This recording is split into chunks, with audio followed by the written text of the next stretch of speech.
بسم اللہ الرحمن الرحیم۔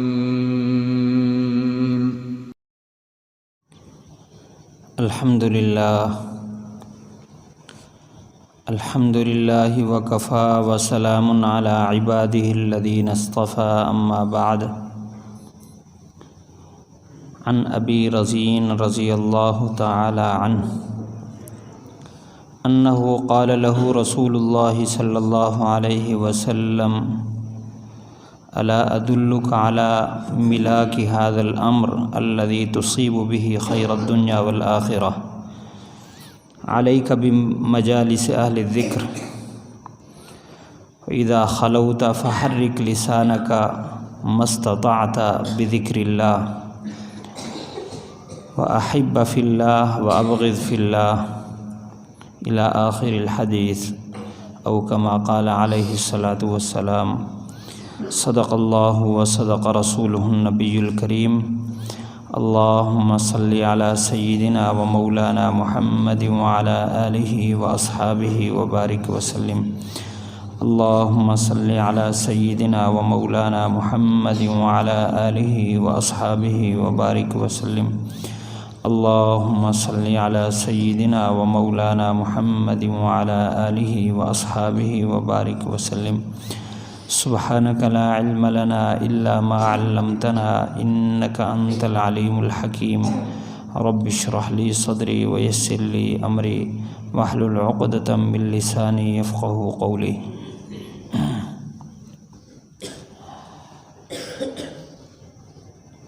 اصول ہے کہ ظرف کی قیمت مظروف سے ہے، یعنی برتن کی قیمت لگتی ہے اس چیز سے جو برتن کے اندر ہو۔ اب عطر کی خالی شیشی ہو، اس کی قیمت 10 روپے ہوگی۔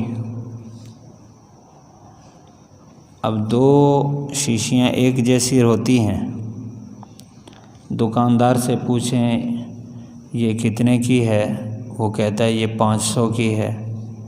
یہ والی کتنے کی ہے، یہ 200 کی ہے۔ اس کی قد ایک جیسی، شکل ایک جیسی، لیکن اس شیشی کی قیمت اس کے اندر جو کچھ ہے اس کی قیمت کے ساتھ لگ رہی ہے۔ پانی ایک جیسا ہے، ایک پانی تلخ ہے، کڑوا ہے، دوسرا پانی میٹھا ہے، شکل ایک جیسی ہے۔ کڑوے پانی کو کوئی بھی نہیں خریدے گا، میٹھے پانی کی قیمت ہے، کیونکہ پانی کے اندر جو خاصیت ہے اس کی وجہ سے پانی کی قیمت لگ رہی ہے۔ بعض ہرن ہیں جس کے ناف میں مشک ہوتا ہے، بعض ہیں جن کا مشک نہیں ہوتا ناف میں۔ ہرن کی شکل ایک جیسی ہے لیکن اور ناف بھی ایک جیسا، لیکن ایک کے ناف میں مینگنیاں ہیں، پیشاب ہے، بدبو ہے، دوسرے کے ناف میں مشک ہے، وہ قیمتی ہے۔ تو جو ہرن مشک والا ہے اس کی قیمت کروڑوں کی ہے، اور جو پیشاب اور مینگنیوں والا ہے اس کی قیمت بکری بھیڑ سے کچھ زیادہ ہوگی۔ تو اس ہرن کی قیمت اندر کے ایک خاص مشک کی وجہ سے ہو رہی ہے۔ بات یاد آ گئی، ایک آدمی بیان کر رہا تھا، میں نے تفسیر میں نہیں پڑھا، ایک آدمی سے سنا، اس نے تفسیر کبیر کے حوالے سے یہ بات کی ہے۔ امام رازی رحمۃ اللہ علیہ نے اپنی تفسیر میں لکھا ہے کہ آدم علیہ السلام جب دنیا میں زمین پر اتارے گئے تو جنگل تھا ہر طرف، چند ہرن جمع ہوئے، انہوں نے کہا کہ اشرف المخلوقات ہمارے سردار زمین پر اترے ہیں اور اللہ نے ان کو اپنا خلیفہ بنایا ہے، تو اس اللہ کے ولی کی زیارت کر کے آئے۔ تو حضرت آدم علیہ السلام کی زیارت کے لیے ہرن کا ایک گروہ نکلا، آدم علیہ السلام کے پاس گئے، زیارت کی، پوچھا کیسے آئے؟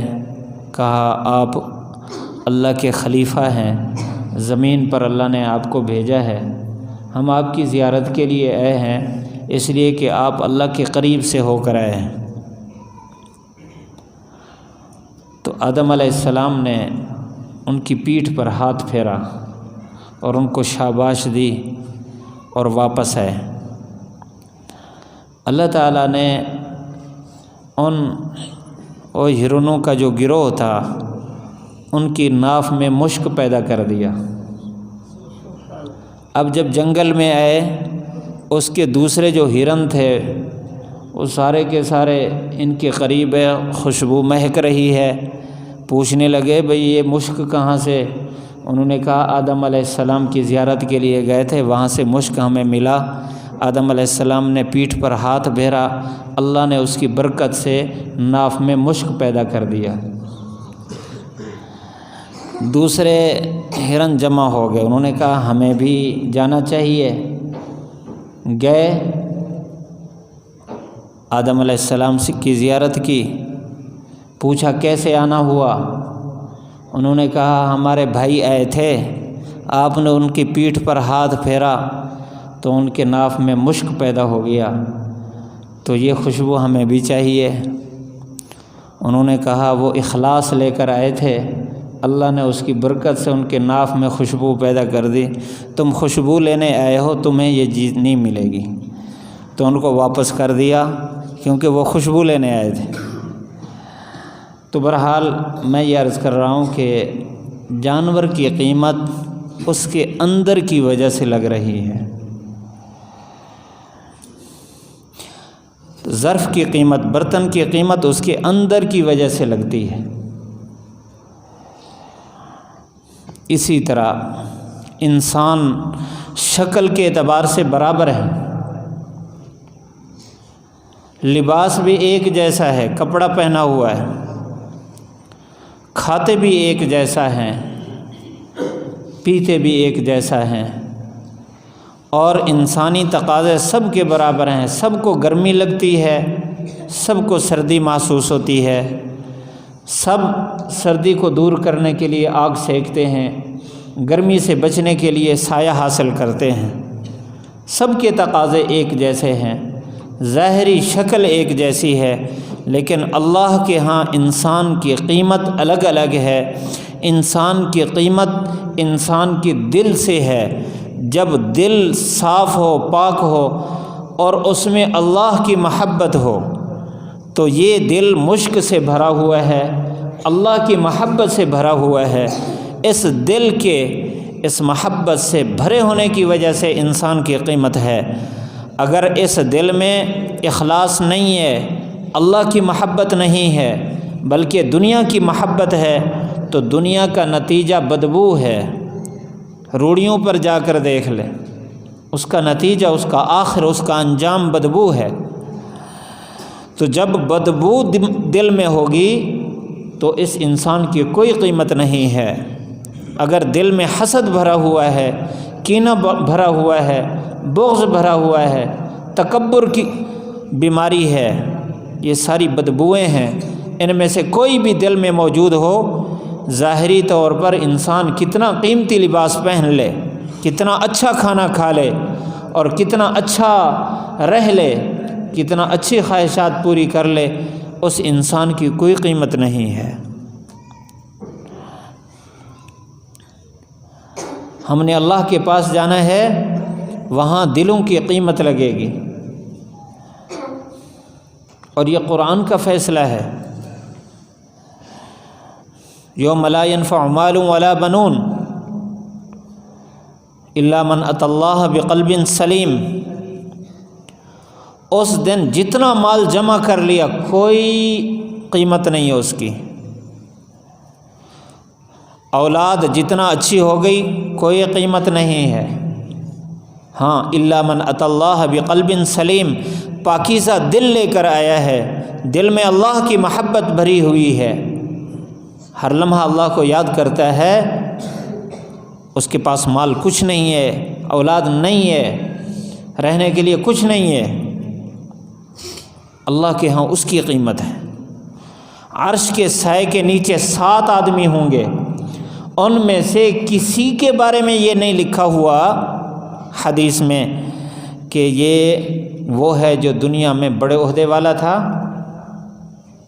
یا بڑے اچھے کھانے کھاتا تھا، شکل کے اعتبار سے خوبصورت تھا، نہیں، ان کی اچھی خصلت کی وجہ سے ان کی قیمت ہے کہ دل میں اللہ کی محبت ہے، اللہ کا غیر نہیں ہے اس کے دل میں، وہ ہوگا۔ ہاں بادشاہ ہے، عہدے والا ہے، لیکن اس عہدے کو دنیا کے لیے استعمال نہیں کر رہا، اللہ کے لیے استعمال کر رہا ہے، وہ وہاں ہوگا۔ تو بہرحال انسان کی قیمت دل سے ہے۔ میں نے جو حدیث پڑھی ہے مختصر اس کی تشریح عرض کر کے بات ختم کرتے ہیں۔ مشکوٰۃ شریف میں یہ روایت ہے، حضرت ابو رزین رضی اللہ تعالی عنہ صحابی ہیں، فرماتے ہیں مجھے حضور صلی اللہ علیہ وسلم نے فرمایا میں آپ کو دنیا آخرت کی کامیابی کی بنیادی بات نہ بتاؤں؟ الا ادلک علی ملاک ھذا الامر الذی تصیب بہ خیر الدنیا والآخرہ، ایک ایسی بات نہ بتاؤں جس سے دنیا میں بھی کامیابی ہو، آخرت میں بھی کامیابی ہو؟ میں اس کی بنیاد عرض کر چکا، دنیا میں بھی کامیابی، آخرت میں بھی کامیابی، کتنا بڑی کامیابی، دنیا کا ہر لمحہ خیر میں گزرے اور آخرت کا ہر لمحہ خیر میں گزرے، دنیا کی پریشانیاں ختم، آخرت کی پریشانیاں بھی ختم۔ پھر آپ نے فرمایا علیک بمجالس اہل ذکر، ترتیب بیان فرمائی، پہنچنا یہاں ہے کہ دل میں صرف اللہ کی محبت ہو، خیال تصورات میں صرف اللہ کی صفات ہوں، آنکھوں میں حیا ہو، زبان پر سچائی ہو، یہ دل کی پاکیزگی کے ساتھ سارے کام ہیں۔ اس کی ابتدا بتائی علیک بمجالس اہل ذکر، علیک الزم کے معنی میں ہوتا ہے کہ جو اللہ والے ہیں، اہل ذکر ہیں، جو اللہ کو یاد کرتے ہیں، ان کی مجالس کو لازم پکڑو۔ اس کا مطلب ہے کہ اللہ کی محبت حاصل کرنے کا دروازہ، اللہ کی محبت حاصل کرنے کا راستہ اس کے علاوہ نہیں کہ اللہ والوں کی مجلس اختیار کی جائے۔ ترتیب سے بات فرمائی علیک بمجالس اہل الذکر اذا خلوت فحرک لسانک ما استطعت بذکر اللہ، جب اہل ذکر کی مجلس ختم ہو جائے اور تو الگ ہو جائے تو پھر جتنا تو طاقت رکھتا ہے اپنی زبان سے اللہ کا ذکر کر، اور احب فی اللہ وابغض فی اللہ، یہ نتیجہ ہے۔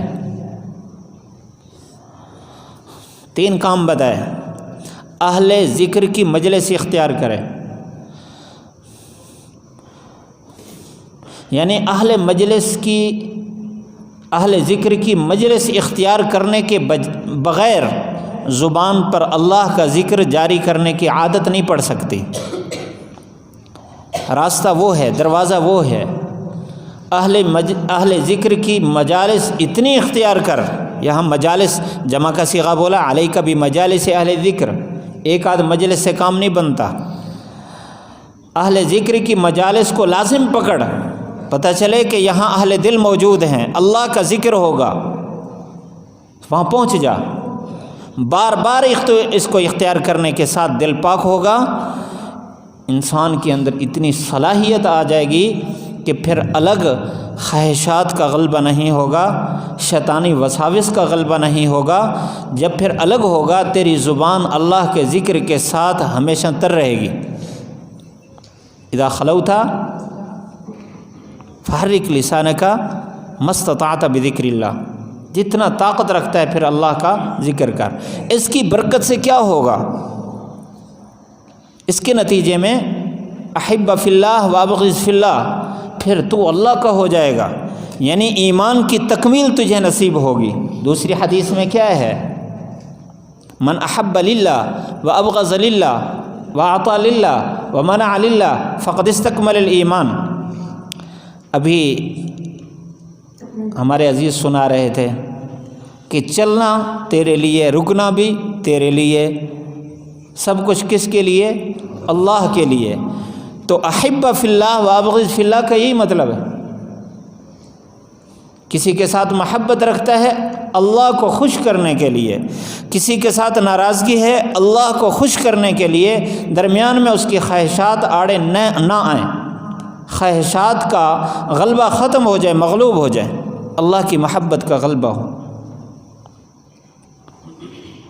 پھر اس کا ہر کام ایسا ہوگا کہ فرشتے بھی اس پر خوش ہوں گے۔ حدیث میں اس سے آگے ہے هل شعرت اذا خرج العبد زائرا اخاه شیعه 70,000 ملک یصلون علیہ۔ آپ نے فرمایا یا ابا رزین، اے ابو رزین، تو جانتا ہے کہ جب کوئی بندہ کسی اللہ والے کی زیارت کے لیے نکلے تو پھر کیا ہوتا ہے؟ 70,000 فرشتے اس کے ساتھ ساتھ چلتے ہیں، اس کے لیے استغفار اور دعا کرتے رہتے ہیں۔ اللہ کا اتنا بڑا قرب حاصل ہو جاتا ہے۔ راستہ یہ ہے۔ بہرحال انسانی قیمت انسان کے دل سے ہے، اور دل میں اللہ ہو، اللہ کا غیر نہ ہو، پھر انسان کی قیمت۔ اگر ہم نماز پڑھیں، قیام، رکوع، سجدہ لمبے لمبے، لیکن اس میں اللہ نہیں ہے تو اس نماز کی کوئی قیمت نہیں ہے۔ تجارت کر رہے ہیں، اس تجارت میں اللہ نہیں ہے تو اس تجارت کی کوئی قیمت نہیں ہے۔ ملازمت کر رہے ہیں اور اس میں اللہ کو خوش کرنا مقصود نہیں ہے، اس ملازمت کی کوئی قیمت نہیں ہے۔ ہم تدریس کر رہے ہیں، ممبر پر بیٹھے ہیں، مصلی پر کھڑے ہیں، پیچھے نماز پڑھ رہے ہیں، قرآن حفظ کر رہے ہیں، کتابیں پڑھ رہے ہیں، خود اللہ اللہ سیکھ رہے ہیں، اور مقصود اللہ کی محبت نہیں، مقصود کچھ اور ہے، شہرت ہے، عہدہ ہے، خلافت ہے، تو اللہ مقصود نہیں ہے تو اس کی کوئی قیمت نہیں ہے۔ ہرنوں کی بات سن لی نا آپ نے، جو اللہ کے لیے گئے تو خوشبو آئی، اور جو اسی خوشبو کو لینے کے لیے گئے کچھ بھی نہیں ملا۔ اللہ تعالی ہم سب کو اپنی محبت نصیب فرمائے۔